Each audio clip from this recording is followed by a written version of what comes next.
This is 8 Minutes, a podcast helping you understand the energy and climate challenge in just a few minutes. I'm your host, Paul Schuster. Last week, I began to dissect what exactly the Project 2025 roadmap could mean for climate action. As mentioned during the episode, a full implementation of the document's suggestions could lead to 400 billion tons of additional emissions by 2030. So it's important to understand what and how Project 2025 is approaching environmental and climate action. In this second of the two-part series, I'll go a bit deeper into some of the recommendations of the conservative blueprint, as well as outline a couple of areas where, maybe surprisingly, there could be room for compromise. 8 minutes. It's how long it takes the sun's rays to hit Earth, or about how long a swing state voter can go without seeing another political ad on TV this year. Let's get it on.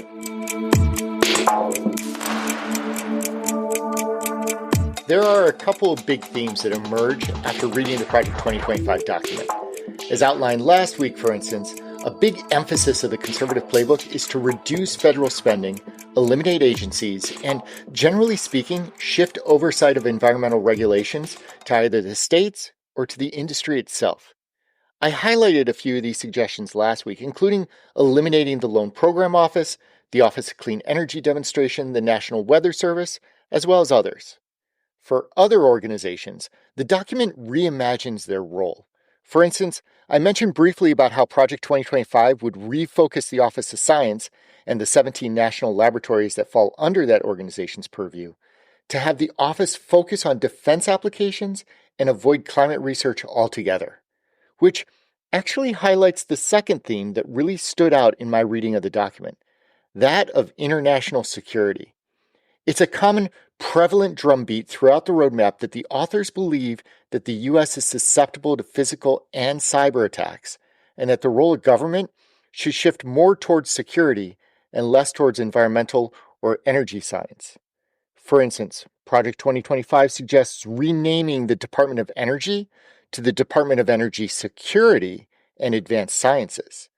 The authors specifically highlight how concerned they are with international rivals such as China becoming more sophisticated in science-based military pursuits, and believe that the DOE should play a leading role in counteracting that presumed threat. Why the Department of Energy? Well, it's because of our nuclear warhead stockpile. The DOE and the Department of Defense jointly oversee those warheads, as well as the science, remediation efforts, and investment into advanced nuclear, which means the DOE has always had a foot in security issues. Project 2025 just makes it far more prominent. I mean, the vision spelled out by the authors includes 5 bullets, and I'll quote them verbatim here. Providing leadership and coordination on energy security and related national security issues, promoting U.S. energy economic interests abroad, leading the nation and the world in cutting-edge fundamental advanced science, remediating former Manhattan Project and Cold War nuclear material sites, and developing new nuclear weapons and naval nuclear reactors. That's what Project 2025 sees as the DOE's responsibilities. Sensing a theme? Yeah, the Department of Energy's mandate would shift from one focused on developing low-cost, clean technology to power and energize our homes and industry, to one far more concerned about international security. And that theme plays out elsewhere as well. For instance, by redirecting the Federal Energy Regulatory Commission, FERC, to assign increased importance to coal, nuclear, and gas generation facilities. The reasoning as to why? To diversify the generation profile and protect the grid against physical attacks. Since energy is obviously still uber important to the growth of the economy, it's apparent that the reimagining of these agencies towards security wouldn't be at the cost of energy independence or dominance.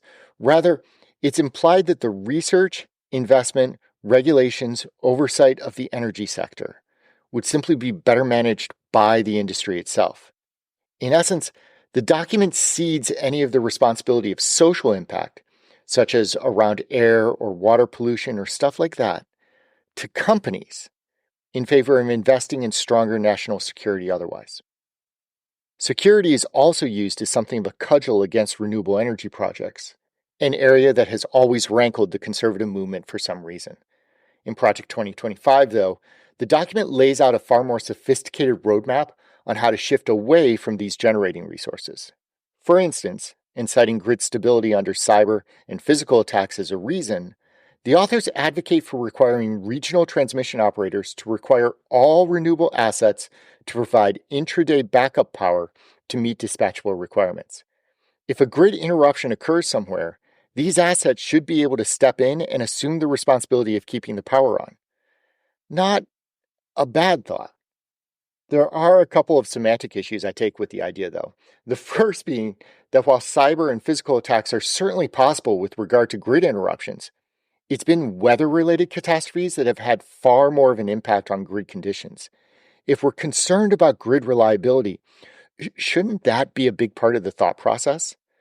And second, and this may just be me being ornery, but when that massive winter storm hit Texas in 2021 and shut down most of its grid, that storm took coal, gas, and even a nuclear facility offline due to frozen instruments and damaged pipelines.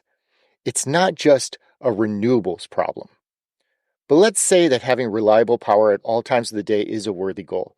Project 2025 attempts to mandate this, as in the example above regarding the RTOs and battery storage, but it also advocates a more delicate suggestion, changing how the levelized cost of energy is calculated. LCOE is a common, widely used tool to compare generating types to each other. It basically tries to calculate the cost to generate a megawatt hour of electricity after taking into account all of the capital, operating, and financing costs of the facility in the first place.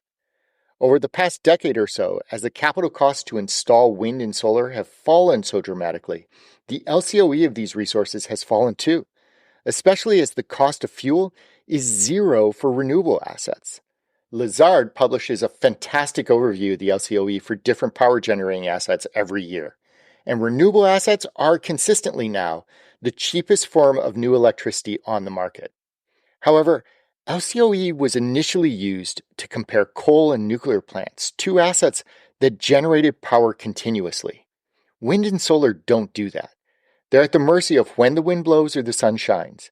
And because of that, there's been a lot of questions on whether a traditional LCOE of wind and solar is accurately comparing those assets, or whether we should be including storage into the equation in order to get a truer apples-to-apples comparison. Project 2025, not surprisingly, advocates for such a change to the LCOE calculation, requiring the Energy Information Agency's calculations of LCOE to include firming resources when intermittent power is considered. The presumption is that this would increase the capital costs for renewable assets and make them look a lot less appealing as a grid resource. I don't necessarily disagree. There are issues in comparing intermittent generation with baseloaded power, and including firming resources such as battery storage into the equation may be a way to calibrate the playing field. But here's the thing, even if you add the capital cost of storage to wind or solar, the combined LCOE is still less than that of coal or nuclear. Renewables are still the low-cost resource, which I think the Project 2025 authors realize too, as they pepper the document with a lot of other roadblocks for renewables to overcome. For instance, by recalculating reserve margins to give more emphasis to dispatchable assets like gas plants, or requiring individual new projects to bear the entirety of interconnection costs, and undoing the progress we've made towards socializing those costs across projects, something that would disproportionately affect lower capital projects like solar rather than higher capital projects like nuclear. But yes, there is a conversation to be had about whether the LCOE calculation should change and whether we should be comparing generating assets to each other differently. That's an area where compromise may be had with Project 2025. Similarly, the document calls for restarting processes around Yucca Mountain licensing for spent nuclear fuel, a conversation that probably needs to continue, though probably during a time when Nevada isn't considered an electoral swing state. And there are some other areas where Project 2025 raises some good points and conversation may be a good idea. For instance, the document calls for shifting more of the burden of responding to natural disasters to the states and away from FEMA.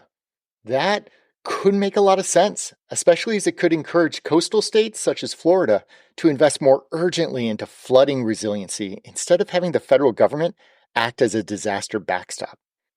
Let's not sugarcoat it. Project 2025 would be devastating for climate action. It would set us back decades and cause enormous damage to the planet. I definitely do not condone the conservative position here. But while most of my intent in doing this series was to outline the dangers of the playbook, it was also to get us to step back and look at the perspectives on both sides, examining where and how we might all come to an agreement towards action. In an ideal world, there are places in the document where compromise could be had. A convergence of low-cost renewable power with considerations towards grid reliability. A greater emphasis on nuclear, both within a national security conversation as well as regarding clean energy.